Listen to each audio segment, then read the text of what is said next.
Brought to you by ITC Sunrise मसाले, स्वाद बिहार का। बिहार में विधानसभा चुनाव से पहले या यूं कहें कि उपचुनाव भी कुछ सीटों पर होना है, उसके पहले तमाम पार्टियों ने तैयारियां शुरू कर दी। अनंत सिंह भी जेल से बाहर आ गए हैं।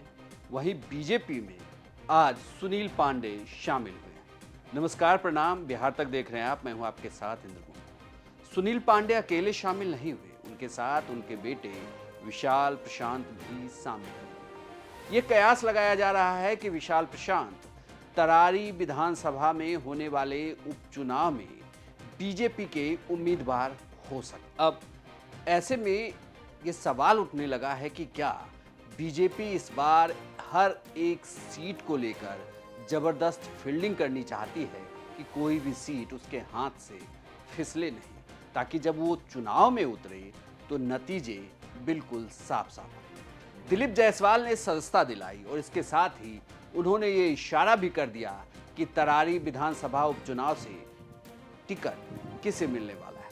एक तरफ सुनील पांडे जी हैं और मेरे दाहिनी और विशाल प्रशांत जी। नया जनरेशन भारतीय जनता पार्टी युवाओं को, नए लोगों को पार्टी में आगे बढ़ाना चाहती है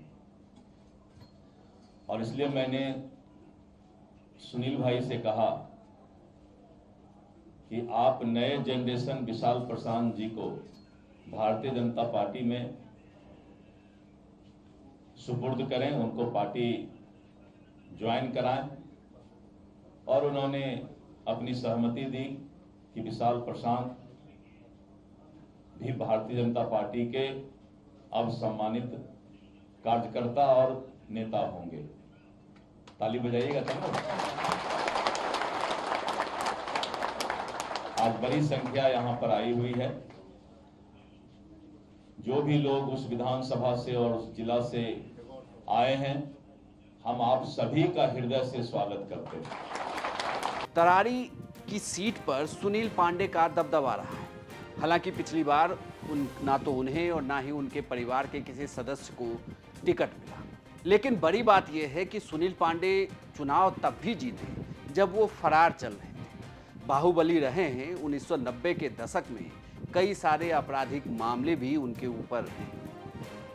पशुपति पारस की पार्टी में थे, लेकिन अब उस पार्टी को छोड़कर बीजेपी में शामिल हो गए। उनसे भी ये सवाल किया गया कि क्या तरारी विधानसभा में होने वाले उपचुनाव को लेकर क्या वो तैयारी कर रहे हैं, क्या उन्हें टिकट मिलने वाला है।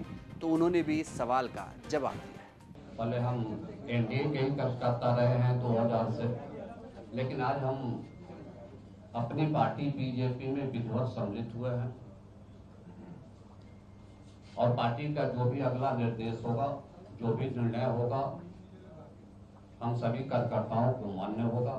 और मैं समझता हूँ कि पार्टी जो भी निर्णय देगी अच्छा देगी और पार्टी को मजबूत करना है और पुनः इस बार सरकार बनाना है, इसी संकल्प के साथ। जय श्री राम। सुनील पांडे के बयान से साफ है कि पार्टी उन्हें जो भी कार्य देगी उसे वो करने वाले हैं। लेकिन यहाँ बड़ी बात यह है कि जिस तरह से बीजेपी के प्रदेश अध्यक्ष दिलीप जायसवाल कह रहे हैं, उससे तो ये साफ है कि दिलीप जायसवाल सुनील पांडे की जगह उनके बेटे को आगे लाना चाहते हैं। क्योंकि अगर सुनील पांडे को आगे लाया जाए तो 1990 के दशक में सुनील पांडे का बीजेपी लगातार विरोध करती रही है और अब जब वो साथ आए हैं, भले ही सुनील पांडे जय श्री राम के नारे लगाएं, बीजेपी को जिताने की बात कहें, लेकिन बीजेपी के लिए मुश्किल बाहुबली वाले सवाल पर जरूर होगा। इससे बचने के लिए ही बीजेपी चाहती है कि उनके बेटे को आगे किया जाए और वही विधानसभा उपचुनाव में भी उतरे।